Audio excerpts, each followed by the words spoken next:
Mes chers collègues, depuis le 1er janvier, vous l'avez rappelé, la région a la gouvernance de toutes les lignes ferroviaires voyageurs qui circulent en Normandie. Et lors de la dernière assemblée plénière, vous nous avez présenté la convention avec la SNCF, une convention qui était à trous. Ça a l'air d'être la mode aujourd'hui de présenter des textes incomplets. Je pense par exemple au projet de loi sur la réforme des retraites et d'y omettre des éléments qui sont pourtant déterminants. Excusez notre côté ancien monde, mais pour notre part, nous souhaitons que vous nous informiez de la façon dont ont été finalisés les articles qui sont dits réservés dans cette convention, articles qui devaient être complétés dans un délai d'1 mois à compter de l'entrée en vigueur de la convention. Je crois que nous y sommes. Cela concerne notamment la liste des points d'arrêt dans les gares ou les haltes. Cela concerne le service en gare, des éléments que les usagers et les élus régionaux que nous sommes sont évidemment en droit de connaître. Et ce, d'autant plus que la situation ferroviaire ne s'est pas améliorée. Au contraire, elle se dégrade. Vous avez parlé d'un état calamiteux. Vous ne serez pas surpris que, pour ma part, je ne l'attribue pas d'abord aux grévistes. Et je vous trouve à géométrie très variable dans vos réactions à l'égard du gouvernement. Vous venez d'avoir des paroles très fortes, très dures, mais très justifiées à l'égard de la ministre Pénicaud. Je pense que sur la question des retraites, quand on est président de région et qu'on voit que le gouvernement est aussi sourd à ce qui se dit dans le pays, ce qui se dit majoritairement dans le pays, avec des conséquences sur les transports, c'est vrai, sur l'économie aussi, eh bien on fait entendre sa voix pour que le gouvernement écoute un peu plus le peuple de France, et on vous a assez peu entendu là-dessus. Les horaires se dégradent. Et ça n'est pas du fait des grévistes, me semble-t-il.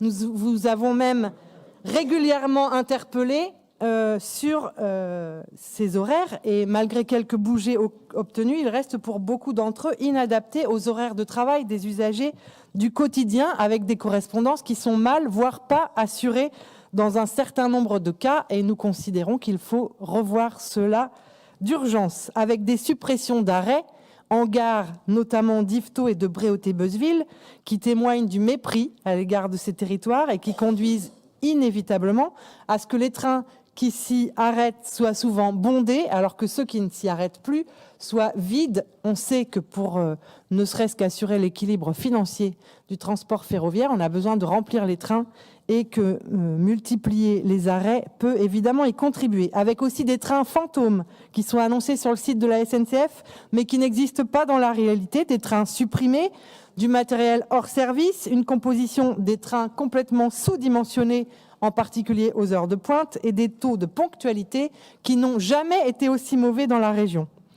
Avec votre refus, malheureusement confirmé, de proposer des abonnements hebdomadaires et globalement un manque d'adaptabilité, alors que précisément pour que le train séduise davantage de nos concitoyens, il faut de la souplesse.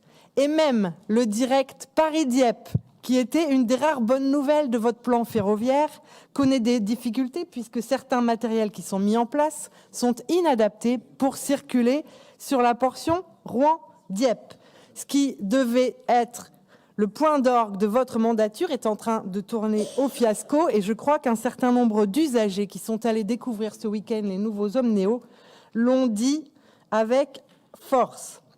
Alors évidemment, tout n'est pas de la responsabilité de la région. Mais c'est justement parce que l'amélioration du transport ferroviaire en Normandie ne peut pas se résumer à l'acquisition de rames neuves que nous sommes inquiets depuis le début du choix que vous avez fait. L'entretien des voies, la péréquation avec le fret ferroviaire qui utilise lui aussi le réseau, les connexions avec les autres portions du réseau national.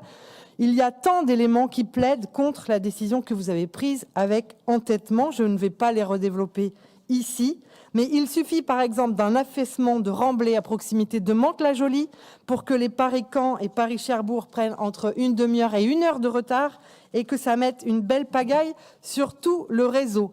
Votre décision qui se révèle, qui est coûteuse pour les Normands, ne répond pas et ne répondra pas à cette problématique. Et au contraire, elle nous prive de levier pour exiger un entretien digne de ce nom du réseau ferré.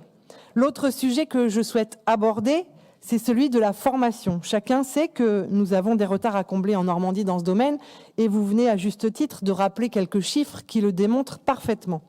Or, la carte des formations que vous avez élaborée avec le rectorat prévoit 233 ouvertures de places en formation professionnelle initiale sous statut scolaire, en lycée professionnel pour être plus clair, contre 612 fermetures.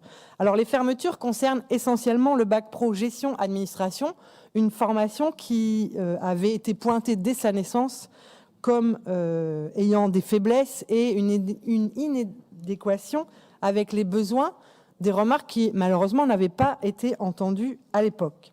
Donc que ces sections disparaissent, tout et autant que l'on propose des solutions acceptables aux enseignants concernés, n'est pas forcément condamnable en soi. Le problème, c'est que dans 2/3 des cas, ces formations ne sont remplacées par aucune offre.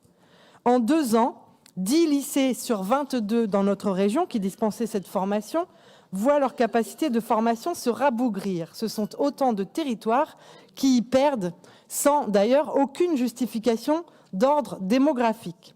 Cette diminution importante de la formation initiale sous statut scolaire nous questionne d'autant plus que la formation par voie d'apprentissage, quant à elle, progresse.